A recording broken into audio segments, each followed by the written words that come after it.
Amanda Leitner, and welcome to Rochester Rising, where we amplify the stories of Rochester entrepreneurs. Welcome to episode 182 of the podcast today.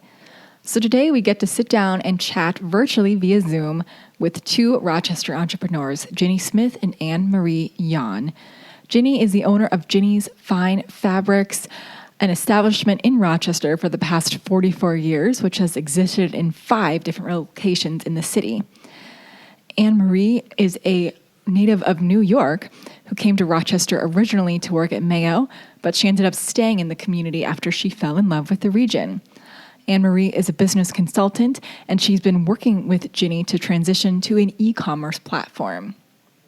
So on the show today, we talk about Ginny's passion to identify and choose beautiful quality fabrics to help people create their own wardrobes, and how she was inspired by her mom's interest in fabrics and fashion.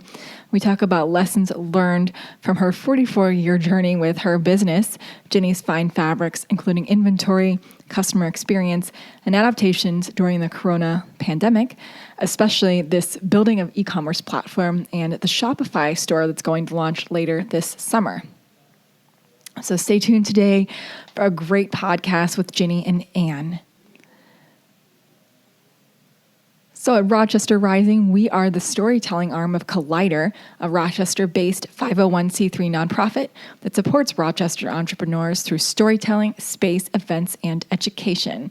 You can find out more about Collider by going to our website at collider.mn. We have brand new Rochester Rising podcasts that come out every Wednesday. You can listen to those on our website at rochesterrising.org. You can also find them on Apple Podcasts, on Spotify, and we also have a YouTube channel where we share our podcasts. So you can find it at any of those locations. And we also have a ton of other articles and video stories talking about entrepreneurship and small business owners in Rochester. So you can check that out on our website as well at rochesterrising.org. All right, so now on to the podcast today with Ginny Smith and Anne Marie Jahn.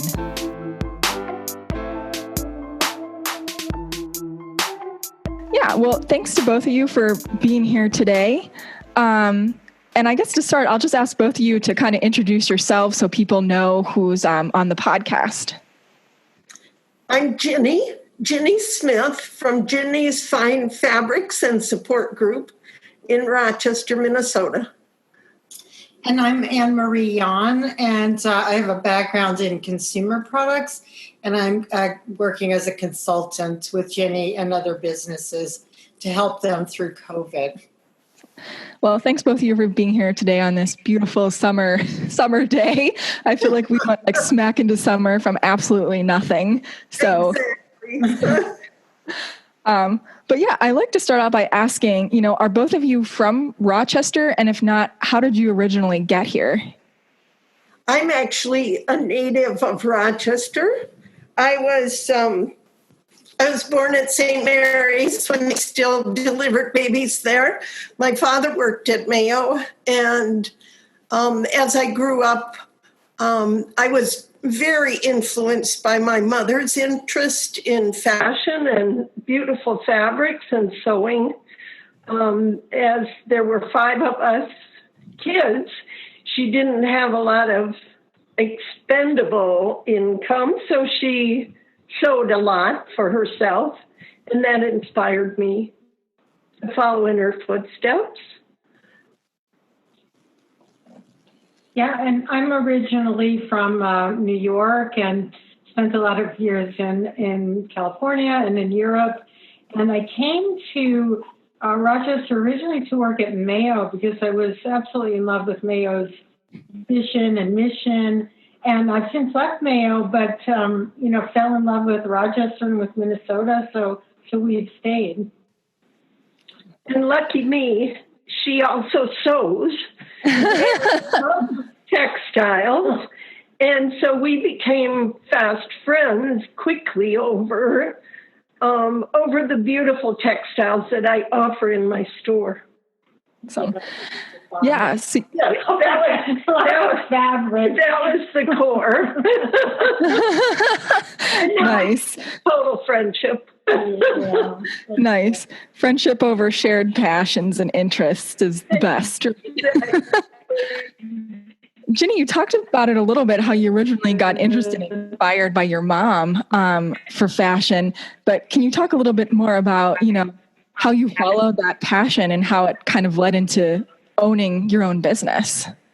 Well, when I was still in high school, I worked in a lovely ready-to-wear shop called The Operation, and the owner of the shop took me under her wing and taught me retail and how to run a business by taking me to New York and allowing me to be her memory for color and fashion. And I worked for her until two things happened. A woman started working for her who wanted my job. And a customer came in one day and said that a very famous fabric store in Minneapolis was looking for a branch manager for Rochester for a mail order part of their business, and that was Amlixen's. And my mother had taken us up to shop at Amlixen's through the years, so I was familiar with the quality that they carried. And so I jumped. I moved from selling retail clothing to offering fashion fabric to create clothing. Because even though the things were beautiful in the shop I worked in, I would always have done them differently. Mm-hmm. So this allowed me that creative opening. So can you talk a little bit more about what is Ginny's Fine Fabrics and what products and services do you offer in the store? And it's been in Rochester since 1976, is that correct? That's correct. 44 years, 5 locations, which has kept me busy in itself. But it literally was my passion to identify and choose beautiful quality fabrics that coordinated to one another so people who sewed could create a working wardrobe, not just a piece here and there. And I loved it enough to just keep going no matter what happened. The first location I outgrew. The second one was offered to me by my former employer because she bought a building. Well, the city just couldn't wait to tear that down because it was all filled with women doing business. And unfortunately, I had put a lot of my investment into fixtures, and they were permanently attached. Well, from that point on, I built only portable fixtures that would come with me when I moved. It's always been about being close to the Mayo Clinic so that people could stop in when they were between appointments. I have an incredible international trade from that aspect. And then I also have a real steady, regular customer base from about 10 states. It's grown a bit now, but it's repeat business because what I offer is basically my taste and my judgment about what garment would look nice in what fabric on each individual customer. So it's someone else creating what I would recommend to someone who's looking for the perfect garments. When someone comes into the store, what kind of experience do you want them to have, and how do you kind of tailor that experience to your customers? I want them to feel welcome. I want them to always feel as if I have their best interests in mind. I want them to make choices themselves and then get my direction about how to use a certain fabric or what fabric to use for a certain pattern. They often come with just a color in mind, and I help them make those choices that will be successful when combined. So like you said in the beginning, the store has been here for 44 years in Rochester in many different locations, many lessons learned over the years. But what are kind of your key takeaways of how the business has changed and how it's adapted, up until March, let's say, because that's a whole different ball game. But what are some major things you've learned and how has it changed over the years? Well, I've always thought, gosh, I'd really like to be able to say, yes, I have that, to anybody who asks for whatever. And I find that a tidier, tighter inventory is a much better way to approach the customer, not to say, oh, I have that, but I have something that would work for that, because it's too costly to have that much inventory, because then the dollars are stuck. So since March, I've noticed a lot of changes. First of all, instead of the beautiful silks that have always outsold everything else that I offer, I'm selling more cottons. The level of luxury goods has diminished in a lot of seamstresses' eyes. They don't have the occasions in this life that we have now. They don't have the needs to be fancy. There's that special occasion, a wedding, a big party. I used to do all sorts of garments for people who were going to this lovely function or that. And now our custom sewing business, which has always been a part of the business, has diminished and become more about every day. Interesting. So, I think one of the major things in people adapting and being resilient has been response to COVID-19. So, it's early June now, but what has that timeline looked for you from March till now, and how have you kind of adapted and been resilient during this time frame? Well, it hasn't been without help, and that's where Anne Marie has really consulted with me and convinced me that although I've always thought that fabric had to be touched to be appreciated, there is a market on the internet for people who are shopping for fabric. And the quality that I've always carried is very appealing.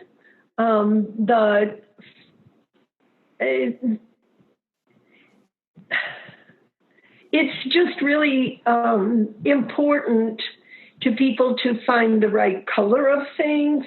If they're doing basic wardrobe garments, they want things that are cohesive, that give them multiple choices, but in a minimum number of garments. So I've been working on diminishing my inventory and doing as much as I can to find multiple channels to sell my fabrics. Mm-hmm. Yeah. So transitioning to this e-commerce platform, I think you talked about it a little bit there, and it's such a hard thing to offer less, but offer, and really think about what the customer is looking for. I'm sure that's a huge challenge when you're looking at that transition to e-commerce. What are some of the major kind of obstacles, opportunities that came along with that process, and how did you both navigate that? Well, I could add something here. Ginny started out with a business that, of course, is established, and she has an amazing relationship with her customers, repeat customers over years. And funnily enough, although it's a local business, Ginny has a lot of customers across the country and even in other countries. So, and she's never had to sell online because the store, the bricks and mortar store, was always really successful. So, how COVID, in a way, I think you can think about the shutdown as presenting also some opportunities. Mainly it's painful, but you can find some opportunities. So what can we do now that's different, that helps us survive? So, while Ginny's revenue was down nearly 65%, during the beginning of shutdown, we built, to start with, an Etsy store, and which we were able to get up really fast. So that was the plus side. And then we started to see customers across the nation coming to buy and also spending time looking at the products. So that was wonderful, and we did sell quite a bit. I think we increased sales by 15%. So, it's not really dramatic increases, but, helping the business stay above water and really keep it going during shutdown. And what's been interesting about selling online is that you find new opportunities. So people were buying things like terry cloths to make bathrobes, and a lot of people. So that doesn't really sell in the store. Or we saw people buying a lot of Chanel products, right? Because people had time and they were making handmade French Chanel style suits. So it was a different mix of fabrics, and also I think we found that there are some challenges as the business moves from a store bricks and mortar model to a model where we're selling in other channels. So be that Shopify or Etsy or eBay.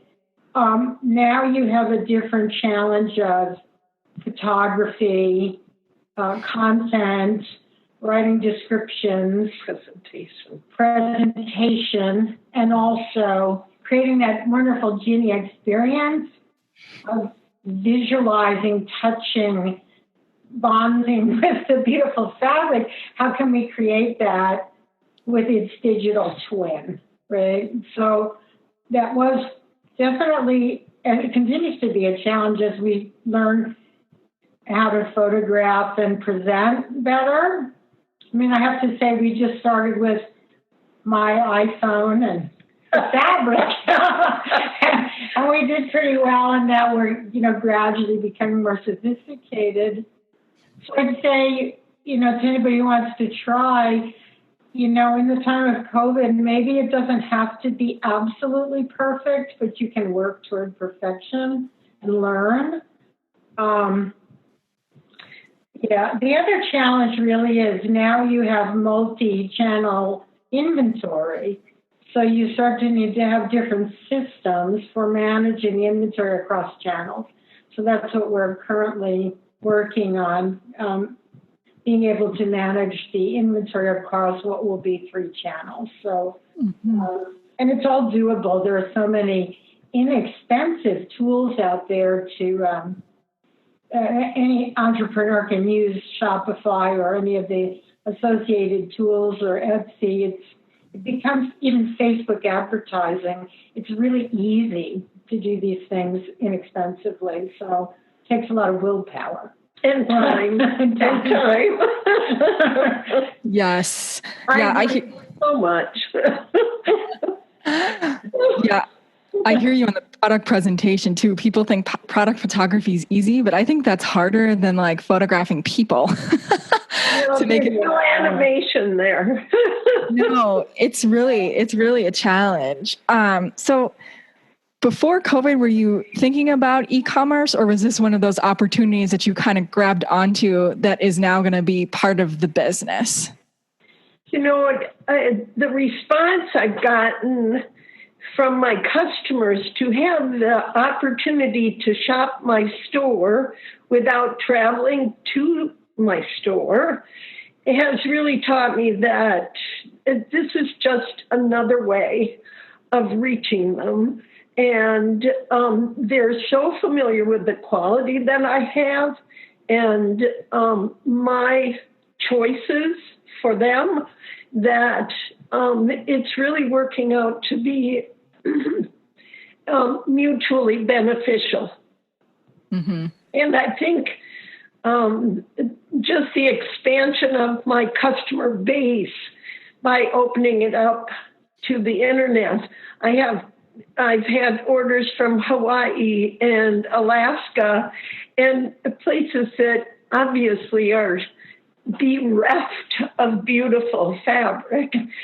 So the customers are just real eager to find and work on that kind of quality because it pays them back. It's lovely to work with, and it makes the most beautiful garments that last. Mm-hmm. So I'll ask you, Ginny, what's your passion for doing this every day? What drives you to get up, go into the store, and what do you love most about what you're doing? Everything. I love my customers. I love the fabrics, and I love putting the two together so that the customer feels as if she looks as good as she possibly can and feels great because her garment fits her and she is expressing her individual personality in wearing it. And I'll ask both of you, what are you looking forward to with Ginny's Fine Fabrics this year? What are you most excited about? Oh my gosh.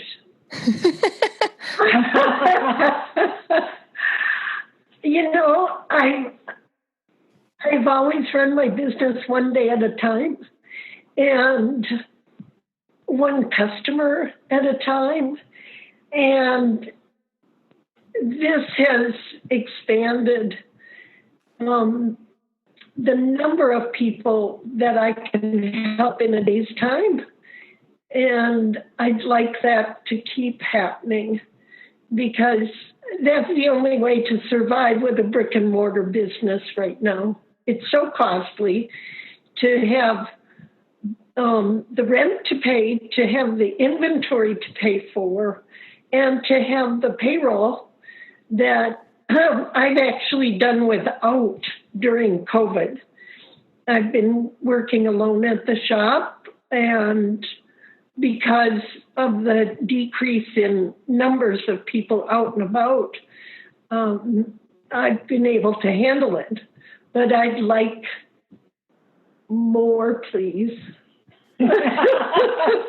Yeah. Yeah.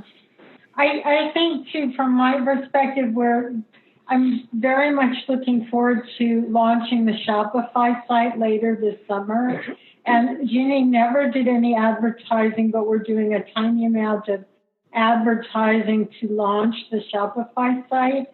And it's not so much about discounting and trying to reduce inventory. It's really about showcasing the wonderful fabrics and the wonderful things customers can make with these fabrics. So we're trying to really play up all the beauty and and quality as best we can in a really nice site. So we're working on that, and I'll be excited to launch that probably the end of the summer. The other thing is there are moments of celebration as we go, right? Absolutely. So we actually, the shirt that I have on, we photographed. Ginny made it, and I picked the fabric. We photographed it and put it on Facebook and Instagram, and we sold this fabric out in about 4 hours. And it was so exciting to see how people loved it on social media. And, we just used whatever we had. I have a card in my closet. Let's just take a picture of it. And just that joy of saying this was successful. Here was a little effort that really went well, and try new things and see how they work. Even, the Facebook advertising we did was very, very successful for very low cost. And just that joy of, opening your computer in the morning and seeing a whole bunch of products sold.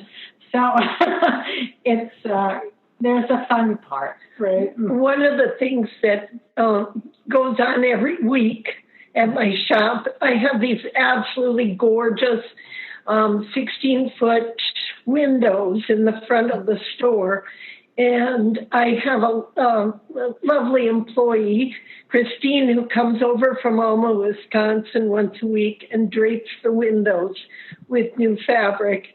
And if we have that visual presence on Broadway in Rochester, it catches people's eyes. Even people who have never sewn in their lives are curious to see what's in the store that looks so beautiful from the street. Mm-hmm. I definitely notice it every time I walk past. Yes. Well, it's that combination of beautiful things that makes a wardrobe. So it's really it's still about that. I think people are mostly kind of random in their choices of clothing, but some people, especially my regular customers, build things to work back and forth with one another and to create little wardrobes that'll travel for a week without boredom. So yeah. To me, it's a very personal business. It's a very artistic, creative business, and that feeds my soul, along with the joy that I give my customers. So I have some kind of fun questions to wrap up here. So my question for both of you, I'm a huge reader. What are you both reading or listening to right now? It doesn't have to be related to business. Summer reading lists are big too, for sure. I'm hooked on Haruki Murakami, and I'm 90% done with 1Q84. And I always have a book going. Yeah, I think I've been really busy. Yeah, that too. But I have been, it's like so many others, I'm trying to work my way through James Joyce's Ulysses, which I never have had time to read. So I wouldn't say I'm very far into it, but... and then, reading the news, there's a lot to keep up on. So, yeah. I mean, I just to add, it's been a true source of happiness for me to be able to help Ginny. Her business, has such longevity, and she has such an amazing relationship with her customers, bringing beauty and techniques and beautiful colors into their lives. And it's a complete joy to just help her try new things. And she's so open and receptive, and, it's a great dialogue. So anybody would be happy to help such a business. So for me, it's just been an opportunity, and I have to be careful when I'm photographing because I want to buy everything in the store. And I get to touch it. Well, after all, I did buy everything in the store. So I'm in heaven every day, just surrounded by all the pretty fabrics. But I think the thing that keeps me going literally is giving joy to my customers. And Anne-Marie's friendship and knowledge have just filled all kinds of gaps in my knowledge of presenting my product to much bigger audience than I've ever had. So besides Anne-Marie, who is obviously a huge asset to the growth of the business right now, Ginny, has there been another kind of key local resource that's been helpful over the years, whether that's an organization, an individual, that's been very helpful for business development and growth? Well, back when I started, I worked with SCORE and had a couple of wonderful mentors there who helped me get my business established, and every now and then would come in and say, "How did you get 3 colored photographs in the Post Bulletin for free?" So sometimes it's just the visual aspect of the business that makes it appealing, as the windows do. I just really, again, feel as if it's an art form and a craft, but it really is an art form to sew. Yes. Yeah. Yes, it is. I've tried many times and cannot do it. Oh, she can teach you. Yeah. I could if you're willing. I used to be able to crochet and now I just can't remember anymore, but that's something you just need to start, you start thinking about again and you remember. So yeah, for both of you, where's your favorite spot to be in Rochester? Things are starting to open back up again. So where are you really looking forward to being? I'm a foodie. I like Prescott's food. I'm going to go back there and sit and have them serve me a lovely meal again soon. Yeah, I just like to walk in nature, and I love Quarry Hill. I love even Summer House, and I'm looking forward to going canoeing when we can get back outside and rent from local people. So yeah, I was just at Chester Woods on Sunday, and there were some people and I don't know, maybe they were bringing their own because I certainly didn't see anybody like renting the canoes or the kayaks, but it was so nice out. I'm like, it's just nice to be outside.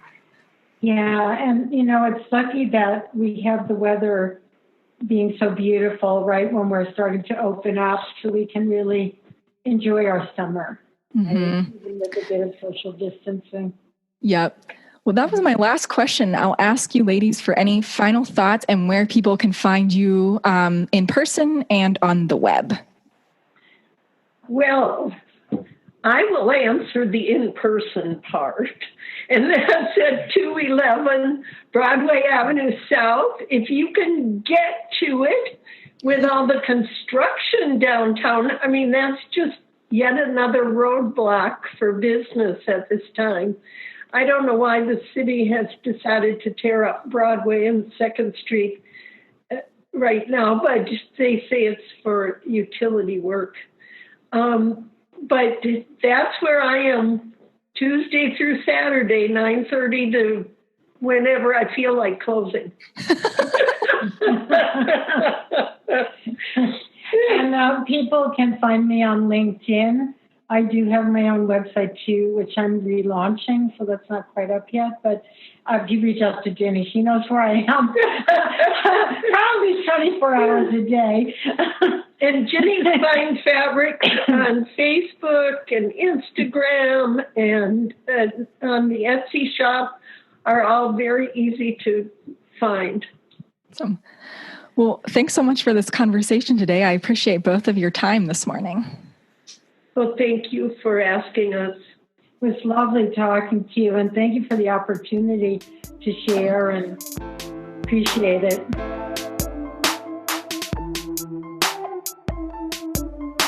Thanks so much to Ginny and Anne-Marie for taking time to sit down with us over Zoom, which always comes with its own challenges, to share their stories. You can find links to their websites and social media in the show notes that go along with this podcast, so be sure to check it out there. We're always looking for great entrepreneurs to have as guests on our podcast, so if you know of a Rochester-based entrepreneur with a great story to tell, let us know. Send us an email at rochesterrising@gmail.com and let us know who you think should be on the show.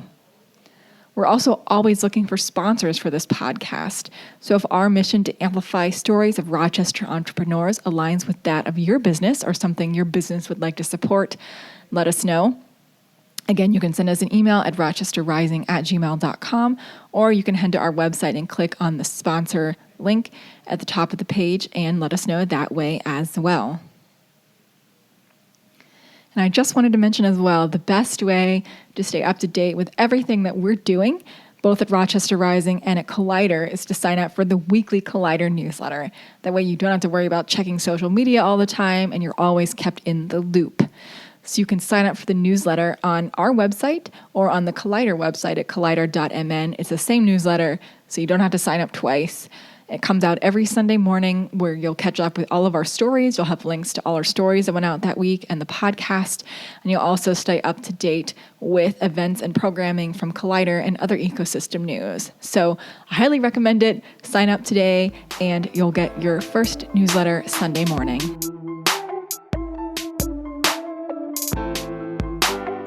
That's a wrap for us on the podcast today.